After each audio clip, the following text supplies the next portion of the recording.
This video is going to cover selection bias. So selection bias occurs when those who participate in your study and those who are eligible to but didn't participate differ with respect to exposure and outcome or disease. And these can be differences in which subjects were actually reached out to as far as like your initial sampling.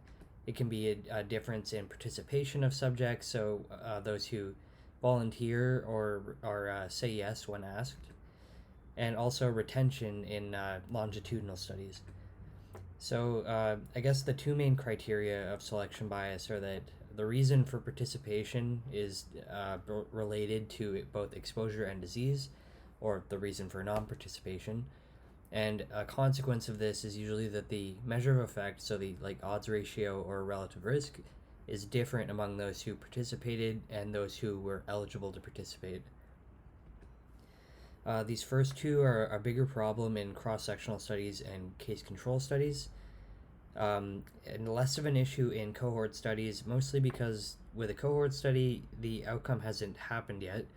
You're only including people who are currently disease negative, and for that reason, participation can be related to the exposure because it's already happened, but it is resistant to selection bias for these two reasons because the outcome hasn't happened yet, and therefore their future outcome status can't influence current participation, if that makes sense.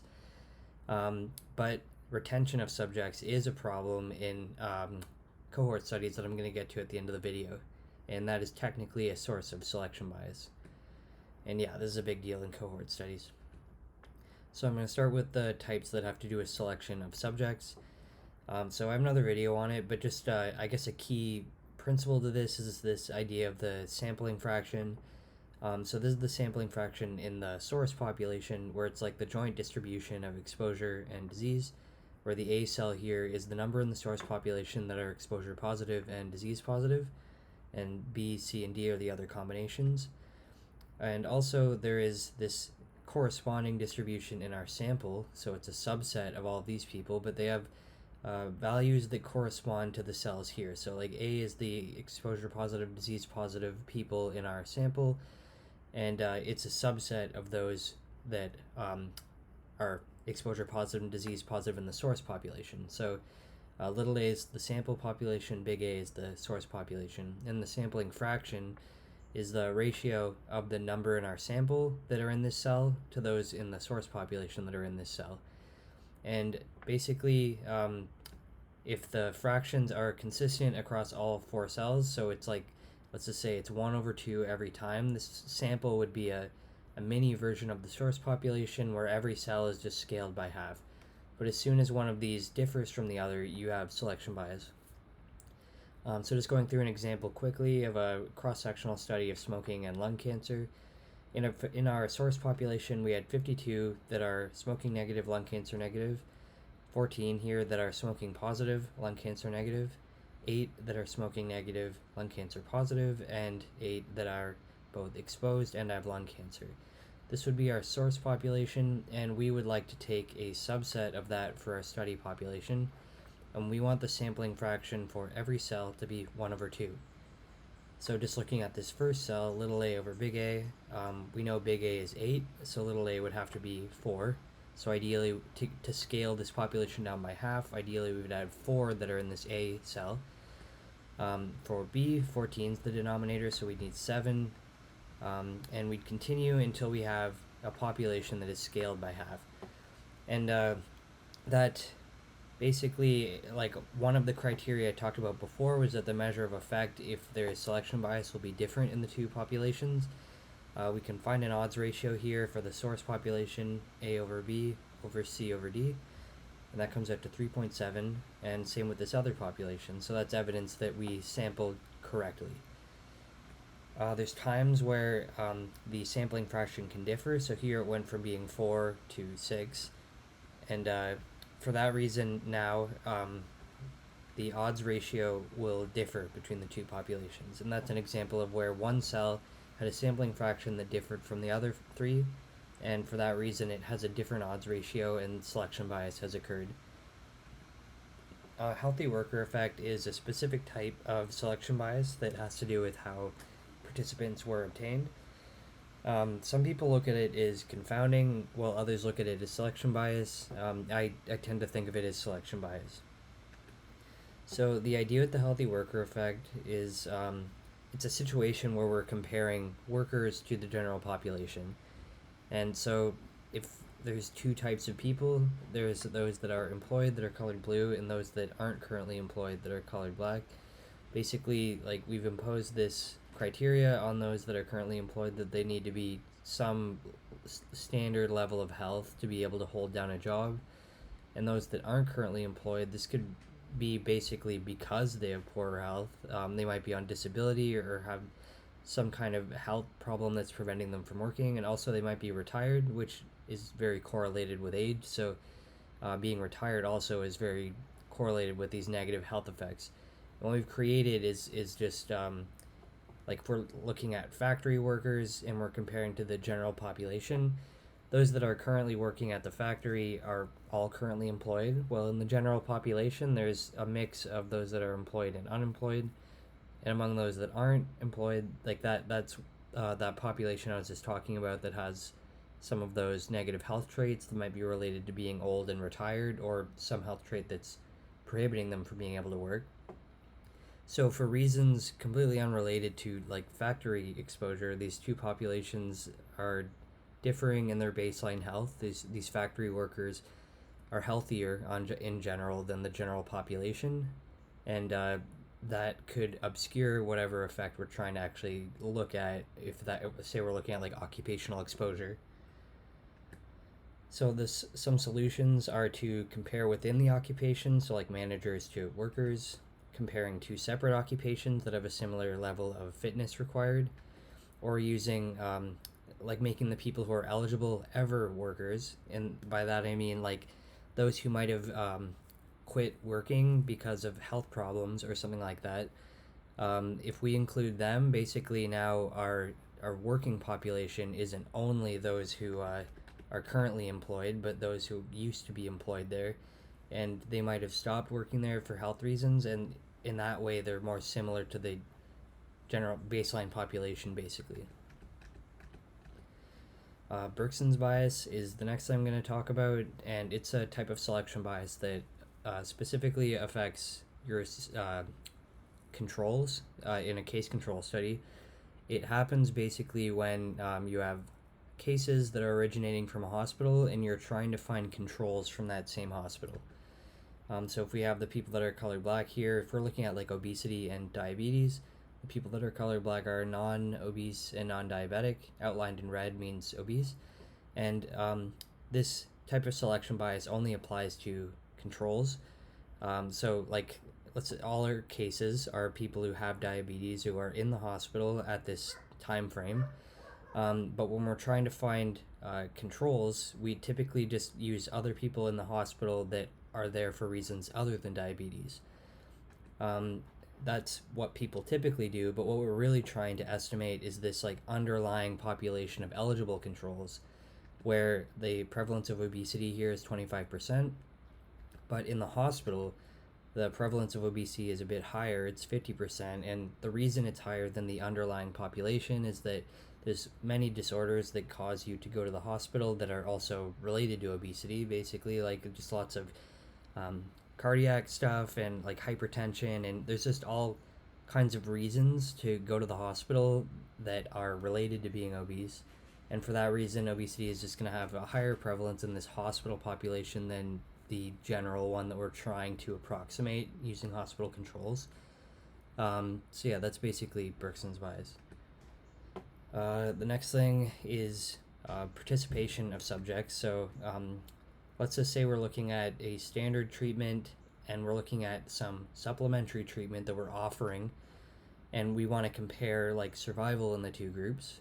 Right now, like, the people eligible to be part of this other group are those who are already getting the standard treatment, and let's just say we put like a flyer in the like oncology wing of a hospital if this is like cancer, and we have these people who volunteer to get the supplementary treatment in addition to the standard, and now we compare survival in the two groups. One thing that's an issue is that people who volunteer for studies are often more health conscious than those who choose not to volunteer. And being health conscious could manifest in a lot of different ways. Like, they might exercise more than those who don't volunteer, they might eat healthier, and they might drink less. And for that reason, that might be why they are living longer rather than this supplementary treatment. It might be because volunteers are generally healthier. And for that reason, basically, there's selection bias because the measure of effect is probably going to differ among those who were involved compared to those who were eligible to be involved. The last one is cohort studies, and that's all about retention of subjects. So let's just say we're following this group of people over 4 years. These 3 are exposed, these 3 are unexposed. After year 1, this person here in the unexposed group got the disease, and this person was lost to follow up. And we don't know what's happening to them from here on, but they obviously still exist and are still having like a follow-up experience, but we're not viewing it. So basically, as the years go on, there's another person who's now lost to follow-up. These people are still having their progression of their disease, even though we're not seeing it. So in this year, this person now they're still non-observed, but they had the disease. And if we keep going, this other person who's lost to follow-up had the disease. So what happened in reality was the same amount of people got the outcome in both the exposure negative and exposure positive group. In this exposure negative group, there were 2 out of 3 that got the outcome. And same with the exposure positive group, 2 of the 3 got the outcome. But from the viewpoint of the researcher, no one got the outcome in the exposure group because these 2 people were lost to follow up and then got the disease as a result, or over time, basically while they weren't under observation. So we observed 2 cases in the exposure negative group, and we didn't observe any cases in the exposure positive group. So we would basically come to the conclusion that being exposed is protecting people. But really, dropping out was just related to both exposure and outcome, where those who are exposed are more likely to drop out, and within the exposed, those that are going to go on to get the outcome are more likely to drop out. That could be something to do with experiencing symptoms and then choosing not to remain in the study. But yeah, basically this is a different type of selection bias where it's not about who got into the study, but more about who remained in the study over time.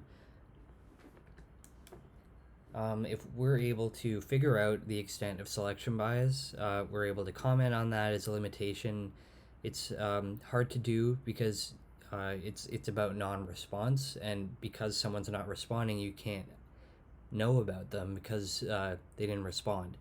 So basically, there's some ways to figure out some information about those who didn't respond and see if they differ from those who did.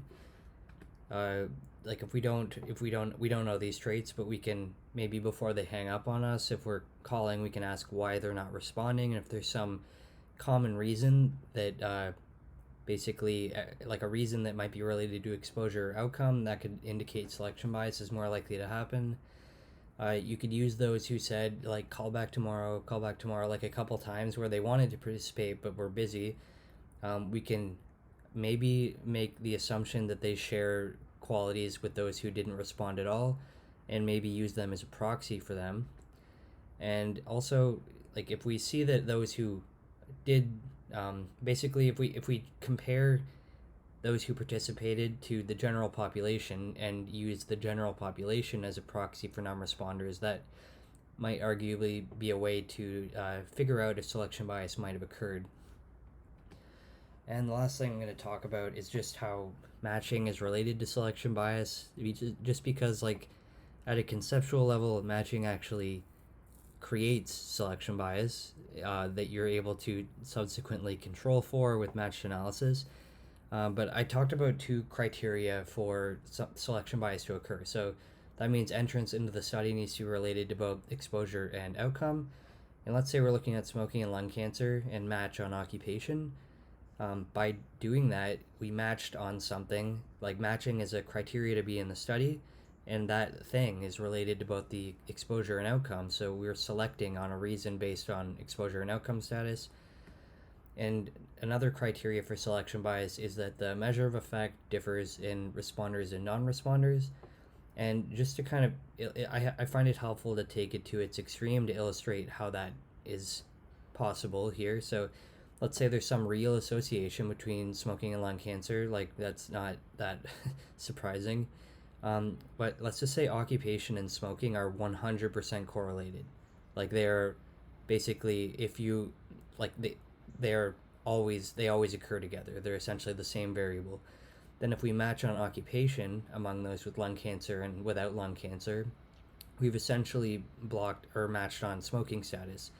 So even if there is an association between smoking and lung cancer, if everyone in occupation A is a smoker and everyone in occupation B is a non-smoker, all of a sudden we have matched on occupation A and B among lung cancer positive and negative, and therefore matched on smoking.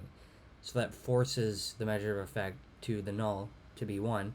Obviously, things we match on aren't typically 100% related to the exposure, but they're always kind of related to the exposure, because it wouldn't, if it wasn't, it wouldn't be a confounder. But basically, what I'm getting at here is matching is basically, like how I've seen it put, is it's taking care of confounding by superimposing selection bias on that confounding and subsequently controlling for the selection bias in analysis.